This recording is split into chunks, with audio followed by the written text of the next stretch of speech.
Hello traders, welcome here to my YouTube channel. My name is Heiken Ashi Trader, and in today's video I would like to talk about the topic, how do I invest my trading profits? Some might say, yes, before I invest my trading profits, I have to have some. And of course, that is true. You have to have a successful system first. Then, of course, you have to have enough money to invest those profits. Nevertheless, it is an issue, and when you start making money with your trading system or with your strategy, sooner or later you will be confronted with the question, what now? What do I do with the money? And that's what this video should be about today, and I would like to show you here how I do it.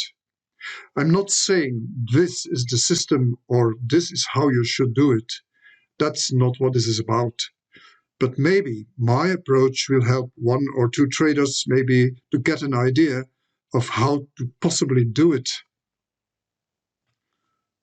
Look, I've divided the way I handle money into two blocks. You can see it here.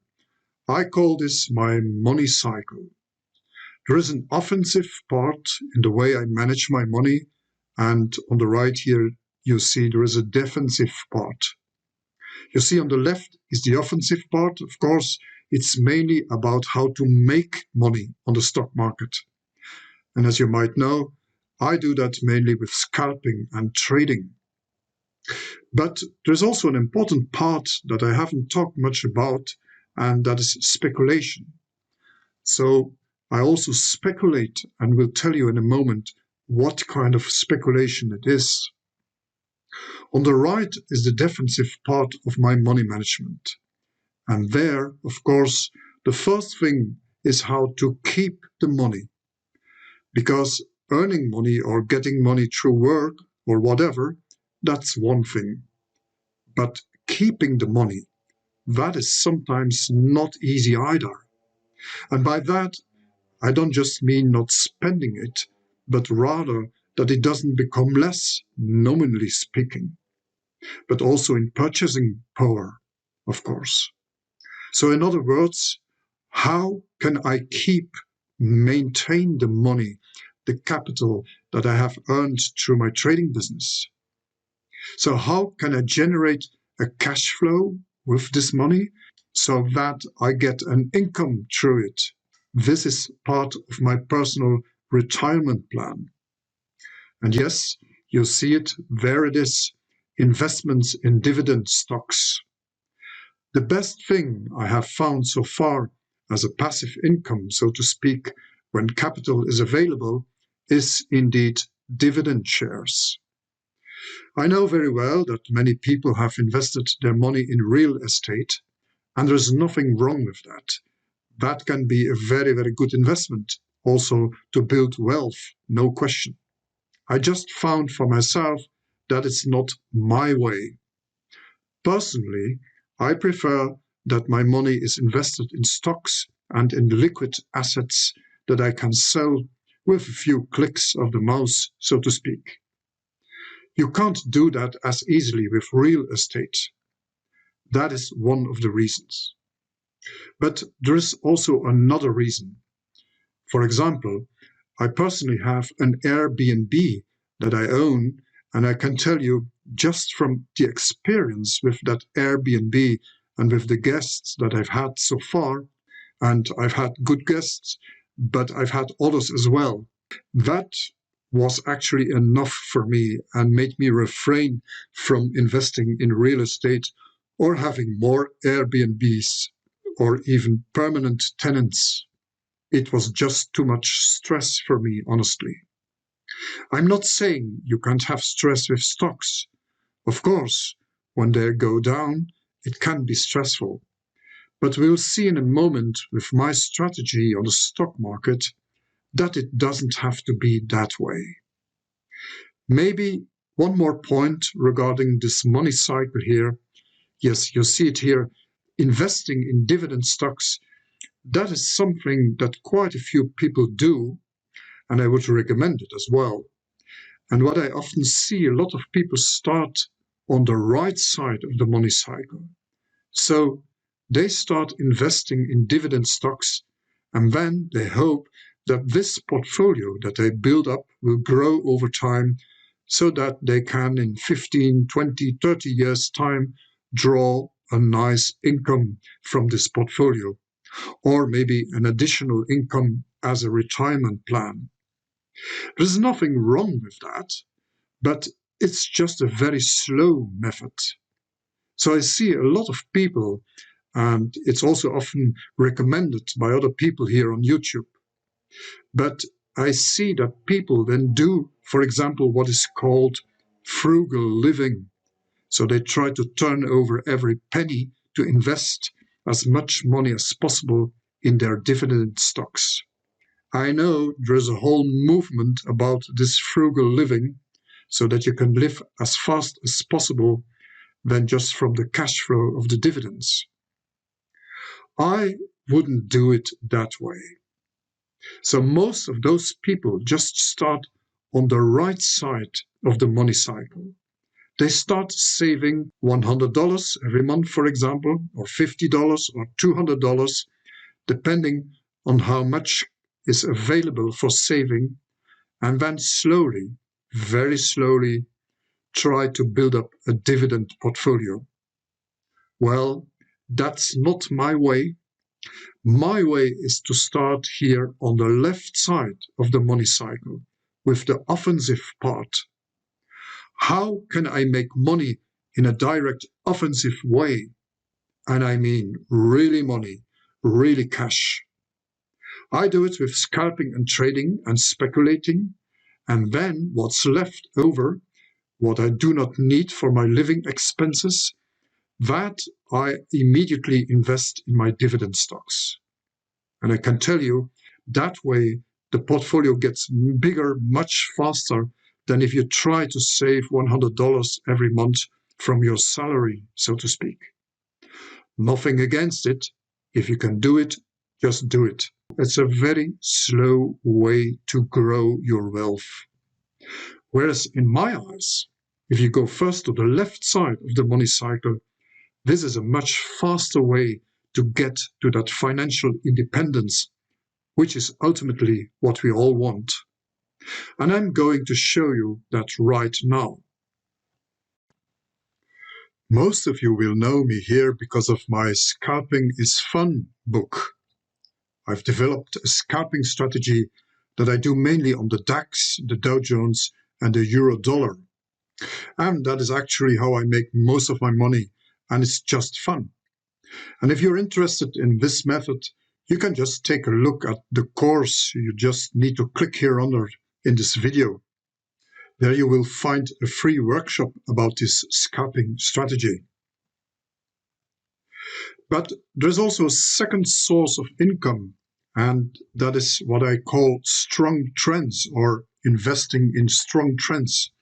So if I see a trend somewhere on the stock market that I suspect could continue, in other words, a trend where there are strong fundamental reasons why it exists, then I may bet on that trend and I may start building positions in that trend.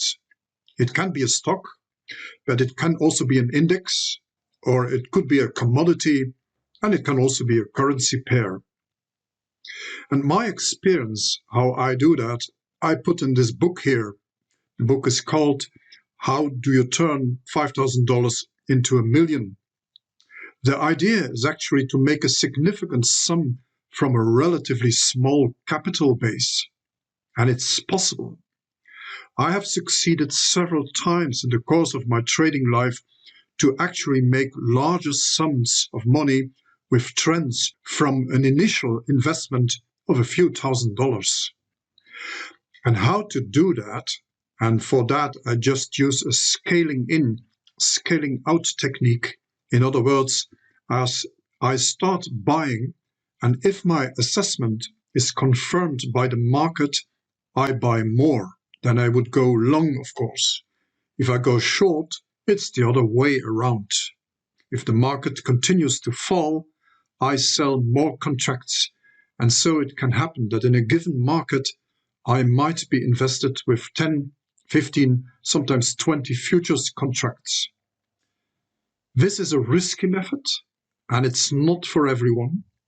But if done correctly, and there are also stop rules and so on, I explain all that in the book. That can really lead to larger sums, say $40,000, $50,000, up to $100,000 profit with just one trade. That is really possible. You don't get opportunities like that very often. It happens every now and then.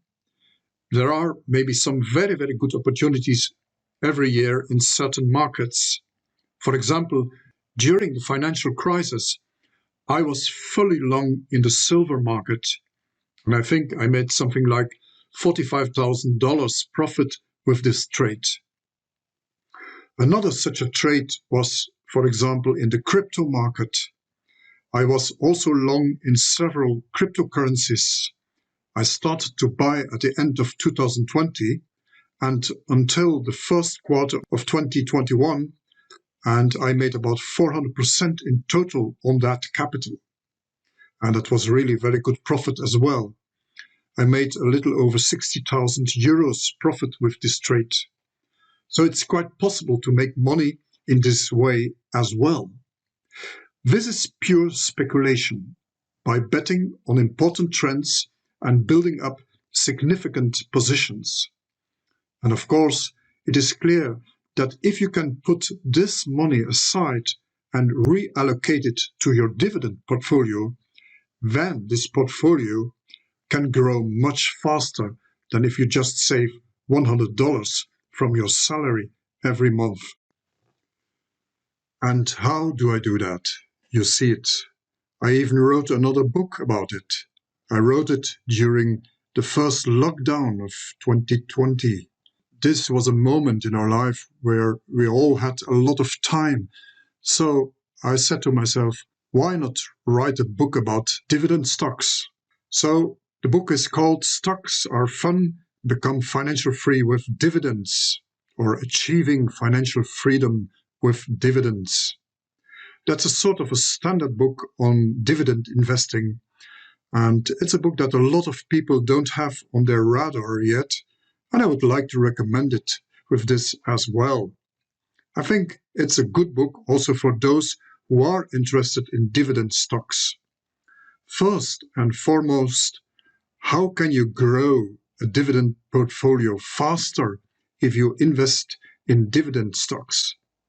In other words, yes, the conventional dividend stocks that most people own, like, for example, McDonald's, Procter & Gamble, or IBM, they'll give you maybe 2, 3, 3.5, 4%, or at best 5% dividend yield a year. That's not bad, but obviously you're not going to be able to grow your portfolio quickly with that kind of yield. In other words, we need much higher yields to really get to our financial freedom faster. And by higher yields, I mean dividend yields starting at 7%, 8% upwards, and they do exist. You can buy dividend stocks, and there are also dividends, in particular in the so-called REITs, which are real estate investment trusts.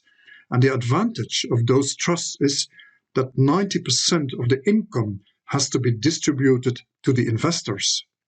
So, in other words, much higher dividends are possible here for the investor. There are different types of REITs. So, there are the classical residential REITs. The fund simply invests in residential properties. Then you have mortgage REITs. There are retail REITs, and they are in all kinds of different sectors. Quite interesting stocks in my eyes. Then you also have dividend ETFs. I do not want to go too deep into that right now, because that would actually require its own video. So with this dividend ETFs, additional income is sometimes created, in which often, for example, options on securities are sold by the management. which the ETF holds. So the fund buys shares, and then, for example, they will sell covered calls on those shares, and this generates additional income. And of course, this means that the dividends of those ETFs are higher, often 9%, 9.5%, and even more than 10% annual dividend yield. The same is true for the so-called covered call ETFs. They are being around for many years in the United States as well, and that is also something to look at. Then we have so-called closed-end funds, CEFs. By the way, those funds are actually quite old. They have been around for a very, very long time. Some people think these are new inventions and they are risky investments. But actually, they're much older than the usual mutual funds. It actually works like a conventional investment fund, except that the portfolio is closed. That is why it's called a closed-end fund. And as a result, also thanks to the leverage, the dividend yield is generally higher than with the usual dividend stocks. The same applies to the so-called preferred shares. So you have the normal shares, but you can also buy preferred shares, and these also have a higher dividend. It's actually kind of a mix between a stock and a bond, you could say. It has the advantages of both combined into one. It's a hybrid security, quite interesting. So there is a higher yield as well. Often they are distributed quarterly, but there are also monthly payers with these preferred shares. Last but not least, I might buy so-called MLPs, which are Master Limited Partnerships. Those funds often invest in oil and gas companies. In other words, these are very long-term commitments. Here, the risks are manageable, but the big advantage of those MLPs is the continuous cash flow that these MLPs distribute. So from that point of view, very interesting for an income investor like me. This list, of course, is not complete, but I think this small list contains the main types of stocks or funds that I invest in and from which I generate cash flow or an income. Since I do not rely on that income right now, I obviously have the ability to continue to grow that portfolio by just reinvesting the dividends. And that is, of course, the turbo for a portfolio. If everything that comes in, so what I invest through my trading business anyway, and additionally through the dividends that come in when I reinvest them again, you can imagine that such a portfolio grows much, much faster than a conventional stock portfolio. So I try to invest in high dividend stocks, where the cash flow is not only coming regularly, but also as high as possible. That is one point. Then there is another point I want to make here, how I invest. You see it, it's what we call dollar cost averaging. I have no problem at all to buy a stock again, which I already hold, if the stock is down 30-40%. If I am convinced of this stock or of this company, and if the price of the stock goes down 30-40%, then I might buy again. This is called dollar cost averaging. You see it illustrated here. Let's say, for example, you would buy $300 worth of stock every month. If the stock trades at $30, obviously you can only buy 10 shares. If the stock goes down to $10, which of course would be extreme, but possible, then you can buy 30 shares. If it goes down to $20, then you can buy 15 shares and so on. So the idea is actually that you do not buy the position all at once. So for example, if you want to invest $5,000, you do not buy everything at once, but simply give yourself the time to buy when the stock or the fund simply becomes cheaper. And those opportunities always come along, as we know. There are always times when the stock market comes down 10, 15, 20% or even more. That is the time when individual stocks or funds simply become cheaper. And then maybe the moment has come to increase your position and just buy more. And this way, you do not have to be afraid of losses. Well, the only risk is, of course, a total loss on the stock. So if the company would go bankrupt, that can happen. And that is also the reason why you should diversify a stock portfolio.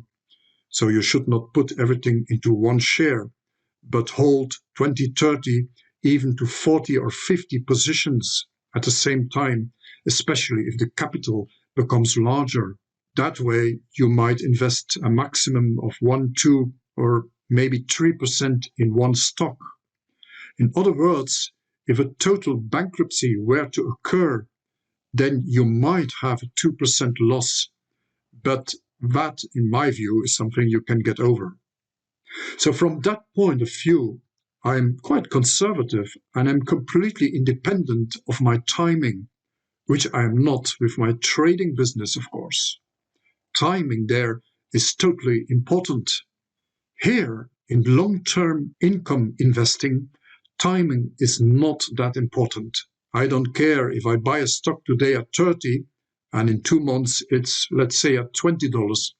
I just buy more of that stock. No problem.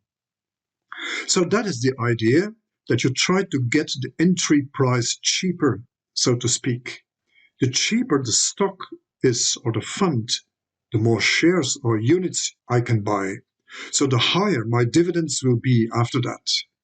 So basically, it's even good for a dividend investor when the stock market comes down. It's more an advantage. We had in recent years the problem to find still affordable shares. But fortunately, this seems to change now in recent weeks as for March 22.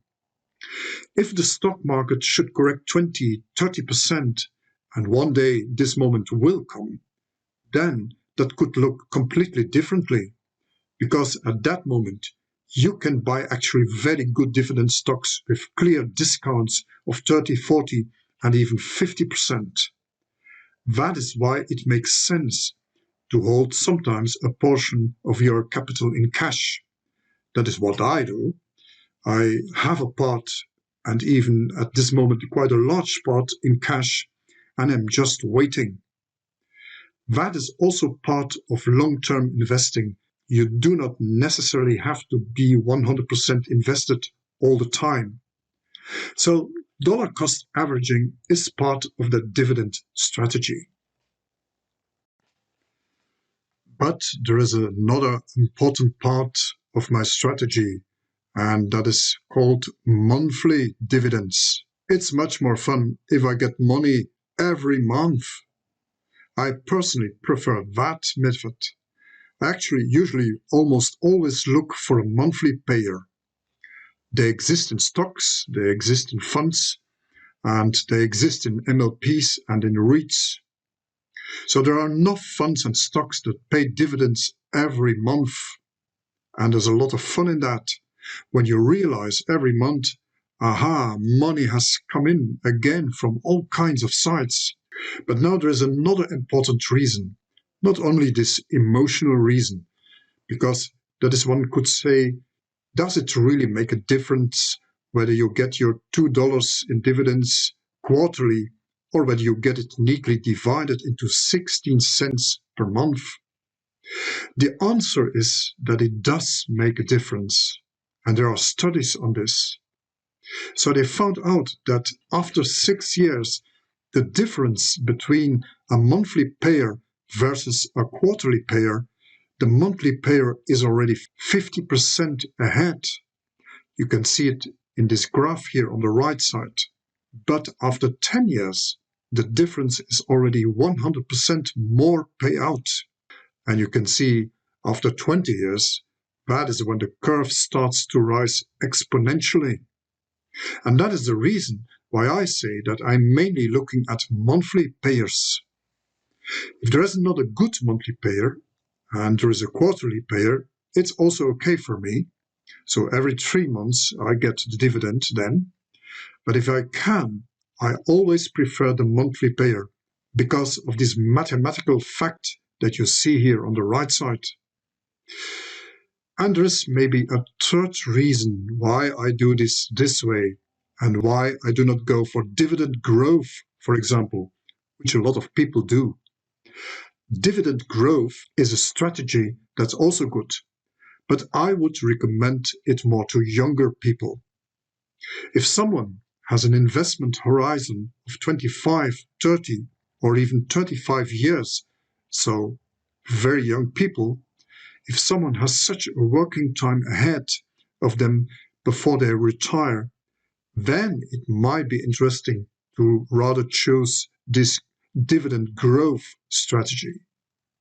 So that means that you rather pay attention to the fact that the company increases the dividend annually or semi-annually or whatever. Because it can happen to you that a certain stock, which you perhaps bought at some point where the dividend was, let's say, 2.5%, that after a larger number of years, that you have in relation to the original capital, you can have a dividend yield of 10, even 15%. And that's interesting, of course, no question. If you have that time horizon, it's really a good idea to do it that way.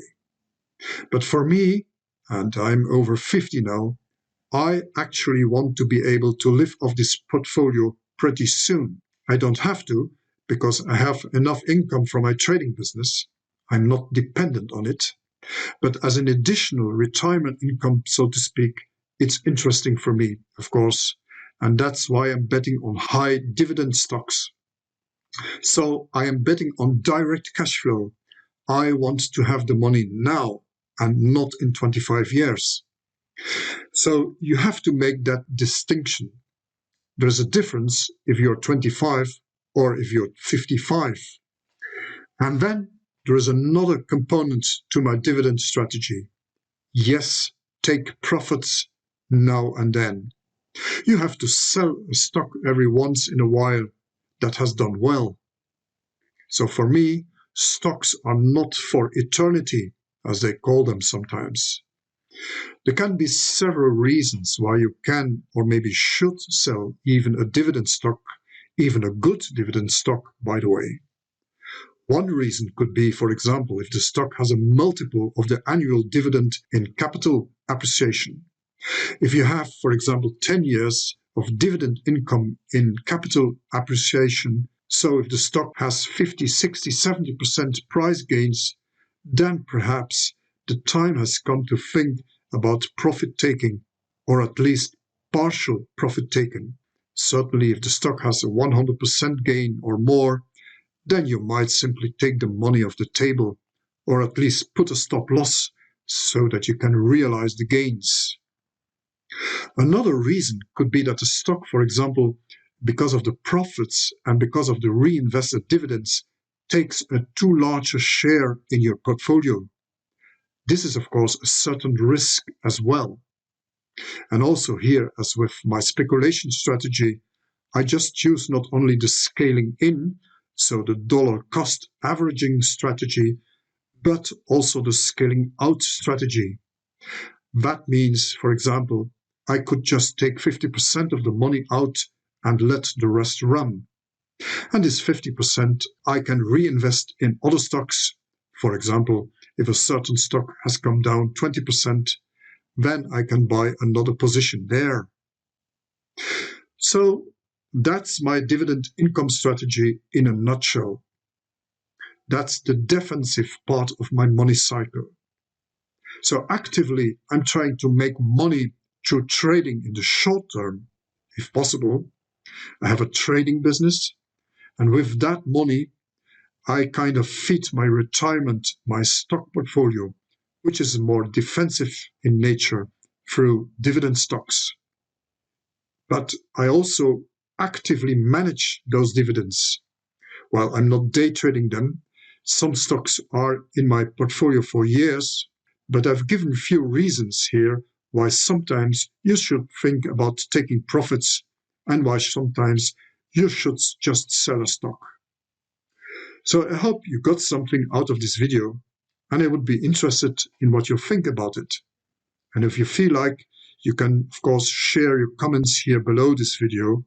I'm looking forward to the discussion. Take care, and I wish you very much success in the stock market.